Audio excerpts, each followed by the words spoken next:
जब अपनी आवर्त सारणी बनी तो आवर्त सारणी में जैसे मान लीजिए जिसके बारे में अपन को पहले से जानकारी सोडियम और भी देखें तो हम कहते हैं पोटेशियम, लिथियम, जितने भी तत्व हैं इनका परमाणु क्रमांक होता है और परमाणु भार होता है। ठीक है, जैसे ये लिथियम है तो 3 इसका परमाणु क्रमांक, 7 इसका परमाणु भार। अब यहां देखिएगा परमाणु क्रमांक, कोई भी तत्व हो उसके बारे में दो चीजें होती हैं, परमाणु क्रमांक और परमाणु भार, या इसी को कहते हैं परमाणु द्रव्यमान। ठीक है ना, परमाणु द्रव्यमान।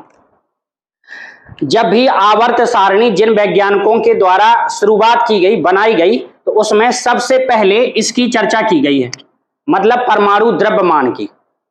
तो अगर कोई पूछे सबसे पहले चर्चा किसकी की गई है, तो परमाणु द्रव्यमान की चर्चा की गई है। बाद में इसकी खोज हुई परमाणु क्रमांक की। तो जितने भी शुरुआत के नियम बनेंगे वो सब किसको आधार बनाकर बनेंगे, परमाणु द्रव्यमान। परमाणु द्रव्यमान, इसी को कहते हैं परमाणु भार। इतनी बात क्लियर हो गई। अब ये पहले से सबको जानकारी होगी, जितना परमाणु क्रमांक, ये है ना परमाणु क्रमांक, जितना परमाणु क्रमांक उतने ही इलेक्ट्रॉन होते हैं, उतने ही प्रोटॉन होते हैं। ठीक है, तो जैसे सोडियम का परमाणु क्रमांक 11 है तो इसके पास 11 इलेक्ट्रॉन है और 11 प्रोटॉन। अब बचे न्यूट्रॉन, और न्यूट्रॉन कैसे होते हैं, उदासीन। तो न्यूट्रॉन निकालने के लिए परमाणु द्रव्यमान में से परमाणु क्रमांक घटा दो। तो जैसे कोई पूछे न्यूट्रॉन बताओ तो 23 ऋण 11 मतलब 12। तो ये 3 चीजें क्लियर हो गई। ये बेसिक चीज है कि किसी का भी परमाणु क्रमांक पता है तो इलेक्ट्रॉन भी इतना ही, प्रोटॉन भी इतना ही, और न्यूट्रॉन निकालने के लिए परमाणु द्रव्यमान में से परमाणु क्रमांक घटा दो। क्लियर हो गया इतना? ठीक। अब इसमें सबसे पहले बर्जीलियस वैज्ञानिक हुए।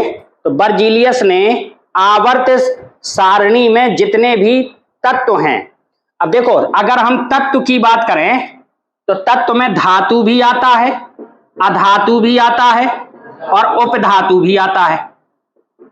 ठीक है ना, तो तत्व अगर कहते तो तत्व में ये तीनों शामिल हो जाते हैं। तो बर्जीलियस ने जो खोज की वो धातु और अधातुओं को अलग अलग करके बता दिया था, लेकिन उपधातु के बारे में नहीं बता पाए थे। उपधातु का मतलब होता है जिनमें धातु और अधातु दोनों के गुण होते हैं। क्लियर? छोटी छोटी बातें हैं ये। तो धातु के बारे में, अधातु के बारे में इन्होंने बताया था, लेकिन इसके बारे में नहीं बता पाए थे। और उपधातु क्या होता है, जिनमें दोनों के गुण उपस्थित होते हैं। इनकी परिकल्पना माने इनका जो विचार था वो अमान्य कर दिया गया, अमान्य हो गया। इसके बाद वैज्ञानिक आए प्राउट वैज्ञानिक ने क्या बताया, प्राउट ने अपना विचार प्रस्तुत किया कि सभी तत्वों के परमाणु द्रव्यमान, तो परमाणु द्रव्यमान माने नीचे वाला कि ऊपर वाला, ऊपर वाला, सभी तत्वों के परमाणु द्रव्यमान हाइड्रोजन परमाणु के पूर्ण गुणक होते हैं। हाइड्रोजन परमाणु माने हाइड्रोजन, इसका परमाणु द्रव्यमान कितना होता है, 1। तो इसका परमाणु द्रव्यमान 1, इसका पूर्ण गुणक होता है। गुणक का मतलब जैसे नाइट्रोजन का कितना, 14, फास्फोरस का कितना, 15। आप बताओ, 31। देखो यहां हम परमाणु क्रमांक की चर्चा थोड़ी कर रहे हैं, परमाणु द्रव्यमान की चर्चा कर रहे हैं। फास्फोरस का परमाणु क्रमांक क्या होता है, 15 फास्फोरस का परमाणु क्रमांक कितना, 15। देखो शुरुआत में परमाणु क्रमांक के बारे में किसी को पता नहीं था, तो चर्चा किसकी करना है, परमाणु द्रव्यमान की। तो उसने ये बताया, प्राउट ने, इसको पढ़ना नहीं है किताब में हम समझा रहे हैं क्योंकि ये कभी पूछा नहीं जाएगा। प्राउट ने अपनी परिकल्पना, अपना विचार ये दिया कि सभी तत्वों के परमाणु द्रव्यमान हाइड्रोजन परमाणु के द्रव्यमान का पूर्ण गुणक होता है। माने 1 है, अब 1 में तुम 14 का गुणा कर दो तो पता चलो नाइट्रोजन का पता चल गया। लिथियम का कितना है, 7, 1 में तुम 7 का गुणा कर दो, लिथियम का पता चल गया। लेकिन इसका नियम फेल क्यों हो गया, क्योंकि 35.5 किसका होता है, और ये कह रहा है पूर्ण गुणक होता है, माने पूरी संख्या। ये पूरी संख्या थोड़ी, ये तो काय में है, दशमलव में, इसलिए इनका ये नियम भी फ्लॉप हो गया। दो चीजें समझ में आई, सिर्फ समझना भर है, इसको लिखना नहीं है, इसलिए क्योंकि ये बहुत पुराने नियम है और इनका कोई मतलब है नहीं। तो अगर कभी कोई पूछ ले या कोई पढ़ावे कि प्राउट ने क्या बताया था, तो प्राउट ने परमाणु द्रव्यमान की तुलना किसके परमाणु द्रव्यमान से कर दी थी? हाइड्रोजन। बस इतना ही ध्यान रखना है, ठीक है, कि प्राउट ने किससे तुलना करी थी? हाइड्रोजन से। इसको हटाओ। अब जो अपन को लिखना है, अब उस पर आ जाते हैं। देखिए, अब एक वैज्ञानिक हुए डोबे राइनर, इनका सिद्धांत, इसको कहते हैं डोबे राइनर का त्रिक सिद्धांत। इन्होंने क्या बताया? इन्होंने तत्वों के तीन के ग्रुप बनाए, तीन के ग्रुप। जैसे एग्जाम्पल पर हम आपको समझाएं, एक Li ले लिया, एक सोडियम ले लिया, एक पोटेशियम ले लिया, ठीक है। इन्होंने तत्वों के कितने ग्रुप बनाए? तीन के ग्रुप बनाए। तो देखो, तीन के ग्रुप बनाए। फिर इन्होंने बताया कि इसका परमाणु द्रव्यमान जैसे 7, इसका परमाणु द्रव्यमान 39। तो इसने कहा कि अगर हम 3 तत्व लेते हैं, इसलिए नाम क्या है? त्रिक। 3 तत्व लेते हैं तो पहले और तीसरे के परमाणु द्रव्यमान का समांतर माध्य दूसरे का परमाणु द्रव्यमान होता है। जैसे 7 धन 39, समांतर माध्य माने बटे 2 कर देंगे, माध्य जिसको कहते हैं, माध्य कहो चाहे समांतर माध्य। कितना आया भाई? 46/2 मतलब, और सोडियम का कितना होता है? 23 होता है। तो नियम याद हो गया, सरल नियम है। डोबे राइनर ने क्या बताया था? इन्होंने 3 के ग्रुप बनाए तत्वों के, और इन्होंने बताया कि बीच वाले का परमाणु द्रव्यमान पहले और तीसरे के परमाणु द्रव्यमान का समांतर माध्य होता है। तो समांतर माध्य होता है, क्लियर हो गया। लेकिन ये सभी तत्वों में लागू नहीं हो पाया, इसलिए ये इनका भी क्या हो गया? अमान्य हो गया। लेकिन ये इसको पढ़ना है अपन को। नियम याद हुआ हमारा कि नहीं? सरल है ना। अगर आप देखो तो 3 तत्व हैं, पहले और तीसरे का समांतर माध्य। तो देखो, पहले और तीसरे का समांतर माध्य जो आएगा वो किसका परमाणु द्रव्यमान होगा? दूसरे का, ठीक। अगले वैज्ञानिक, जब इनका भी फेल हो गया, अगले वैज्ञानिक पैदा हो गए न्यूलैंड। इन्होंने दिया अष्टक, न्यूलैंड का अष्टक सिद्धांत। अब अष्टक सिद्धांत सुनिए। इन्होंने ये बताया, इन्होंने तत्वों को इस प्रकार से व्यवस्थित किया, तत्वों को इस प्रकार से व्यवस्थित किया। अच्छा, परमाणु क्रमांक होगा कि परमाणु द्रव्यमान? परमाणु क्रमांक की कोई चर्चा ही नहीं, परमाणु द्रव्यमान। तो परमाणु द्रव्यमान के क्रम में इस प्रकार से इन्होंने व्यवस्थित किया कि पहले तत्व, पहला तत्व और 8वां तत्व, इनके गुण समान थे। पहले तत्व के, अब जैसे पहला, दूसरा, तीसरा, चौथा, 5वां, 6वां, 7वां, 8वां, तो पहले तत्व के गुण किसके समान थे? दूसरे तत्व के किसके समान हो जाएंगे? तो 8 हो जाएंगे कि नहीं भाई? पहले से यहां तो समझ में आ रहा है कि 8, जो यहां दूसरा तत्व होगा इससे 8 गिनोगे तो 9 आ जाएगा यहां पे। तो इन्होंने व्यवस्था की, किस क्रम में व्यवस्थित की? परमाणु द्रव्यमान के बढ़ते क्रम में। परमाणु द्रव्यमान के बढ़ते क्रम में इस प्रकार तत्वों को व्यवस्थित किया कि पहले तत्व के जो गुण हैं वो किससे मिलते थे? 8वें तत्व से। जैसे कि जो सा रे गा मा पा धा होता है संगीत के स्वर, तो सा रे गा मा पा धा नी और सा में कौन सा? 8वां आ जाता है। तो पहले में भी सा है और 8वें में भी सा है। तो इन्होंने तुलना कर दी थी संगीत के स्वरों से। तो न्यूलैंड का जो अष्टक नियम है वो संगीत के स्वर से तुलना करता है, और ये डोबे राइनर का समांतर माध्य वाला। दोनों क्लियर हुए सबको पीछे? तो अगर अपन को लिखना पड़े, अभी लिखा भी नहीं, लेकिन अगर अपन से कोई पूछे तो अपन बता सकते हैं टूटी फूटी भाषा में। कोई पूछे न्यूलैंड का अष्टक नियम बताओ, तो अपन कहेंगे इसमें तत्वों को क्रम में व्यवस्थित किया गया। कौन से क्रम में? परमाणु द्रव्यमान के बढ़ते क्रम में। इस प्रकार से रखा गया कि पहले तत्व के जो गुण थे वो किससे मिलते थे? आठवें तत्व से। जैसे कि संगीत के स्वर होते हैं, उसमें पहला स्वर और आठवां स्वर मैच करता है, मिलता है। ठीक है, चलिए आगे। अब आगे जो आवर्त सारणी जिन्होंने बनाई है, मेंडलीव, अब ये पैदा हो गए जब तक। अच्छा, इनका जो नियम था न्यूलैंड का, ये भी सभी तत्वों पर लागू नहीं हो पाया।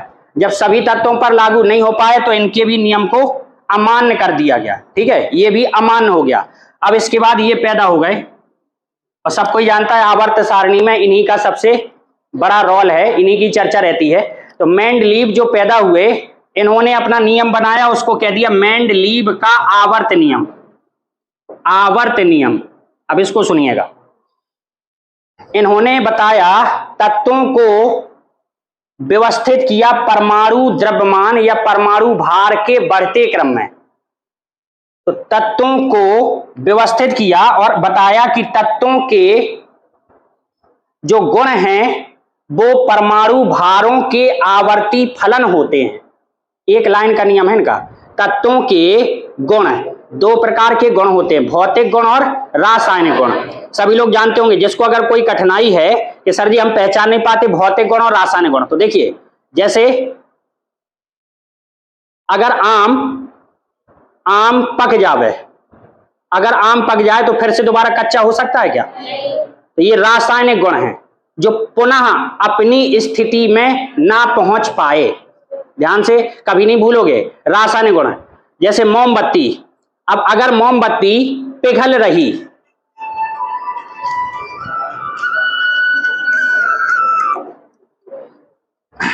देखो, अगर मोमबत्ती पिघल रही, जल नहीं रही, जलना बात अलग है, पिघलना बात अलग है।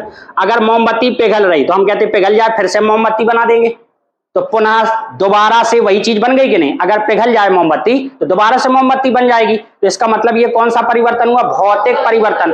और अगर मोमबत्ती जल रही तो जलने के बाद तो पूरी खत्म हो जाएगी, दोबारा से प्राप्त हो पाएगी क्या? तो मोमबत्ती का जलना रासायनिक परिवर्तन और मोमबत्ती का पिघलना, तो भौतिक का मतलब है जो चीज दोबारा से प्राप्त हो जाए तो भौतिक, और प्राप्त ना हो पाए तो रासायनिक। तो देखिए, तत्वों के, इनका सीधा सा नियम ये है, तत्वों के भौतिक तथा रासायनिक गुण उनके परमाणु भारों के आवर्ती फलन होते हैं। परमाणु भारों के आवर्ती फलन होते हैं। बस हो गया नियम, परमाणु भारों के आवर्ती फलन होते हैं। अब कोई कहे सर जी ये जो आवर्ती फलन है इसको और समझा दूं। आवर्ती फलन, इसको ध्यान से देखिएगा। जैसे मान लीजिए अपन ने आवर्त सारणी थोड़ा बहुत बनती है, H है, फिर Li, hydrogen, lithium, sodium, potassium, rubidium, caesium और फ्रांसियम। इसके बाद beryllium, magnesium, calcium, strontium, barium और रेडियम। है ली ना की रब से फरियाद, बेटा मांगे कार स्कूटर बाप राजी। आवर्ती फलन का मतलब है, समझा रहे हैं इधर देखो। नियम तो इनका बहुत सरल है, नियम बताओ इनका फिर से, मेंडलीव का।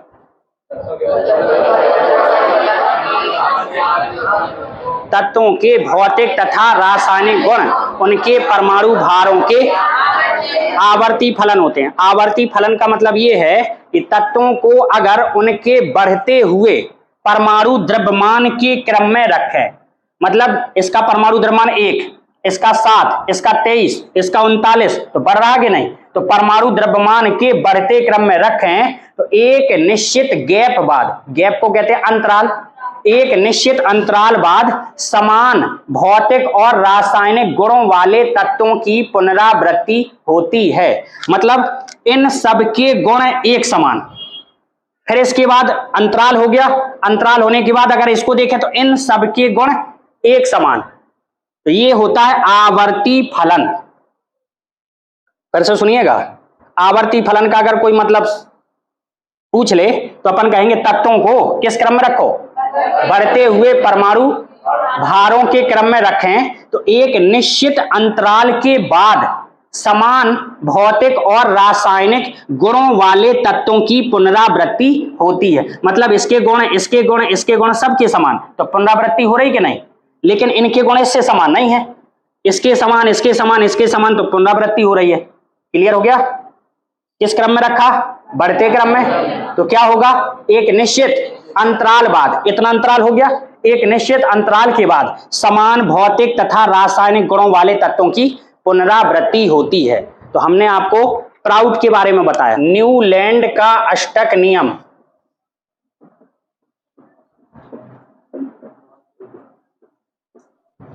पहला, दूसरा, तीसरा, चौथा, पांचवा, छठवां, सातवां और ये कौन सा? माने पहले के गुण पहला और आठवां समान है। अब देखो, अब ये तो सबको आता है, अब अपन को तत्व सीखना है। तो देखिए तत्व में जैसे लिथियम, अब गौर करिएगा, जिसको नहीं बनता, पहले जब अपन आवर्त सारणी याद करते हैं, थोड़ा बहुत सबको याद रहती है, तो पहले में हाइड्रोजन है, हाइड्रोजन के नीचे कौन है? ली, तो ये लिथियम। इसी प्रकार दूसरे में आ जाओ, दूसरे में बेटा मांगे, इस प्रकार है ना, तो बेटा माने Be, लिख लिया। इसके बाद तीसरे में आ जाओ, तीसरे में कौन है? बैगन, आलू, गाजर, यहां बोरान। चौथे में कहें, शिवजी, कहें, कार्बन हो गए। पांचवें में न्यूजीलैंड, पाकिस्तान, ऑस्ट्रेलिया, तो न्यूजीलैंड, एन हो गए। छठवें में ओल्ड, स्टाइल से टीपो, ओल्ड, अपन को जो याद करना यही याद करना, ओल्ड माने ओ हो गया। सातवें में फिर कल बाहर आई आंटी, तो फिर एफ हो गया। आठवें में अगर देखोगे तो देखो अक्रिय गैस की चर्चा नहीं है, ये परमाणु द्रव्यमान वाली सबसे पहले जो आवर्त सारणी बनाने का प्रयास किया जिन वैज्ञानिकों ने। अब आठवें में यहां लिथियम के बाद कौन सा तत्व है? सोडियम। बेरिलियम के बाद मैग्नीशियम, बोरान के बाद एल्यूमिनियम, कार्बन के बाद silicon, nitrogen, New Zealand, Pakistan, oxygen, sulphur, fluorine. ठीक है, देखो इसमें इसको कैसे उपयोग किया गया। इसमें देखा कि पहला वाला और आठवां वाला समान है, तो यहां 7 तत्व ये हो गए, तो पहला ये है और 7 ये हो गए, 7 के बाद आठवां ये हुआ, तो पहले के गुण किससे मिलेंगे? 8 में से, इस वाले से मिलेंगे। इसी प्रकार ये वाला है, तो इसके गुण इससे नहीं मिलेंगे, इसका 8वां कौन सा हुआ? ये वाला, तो इसके गुण इससे मिलेंगे। इसी प्रकार इसके गुण इससे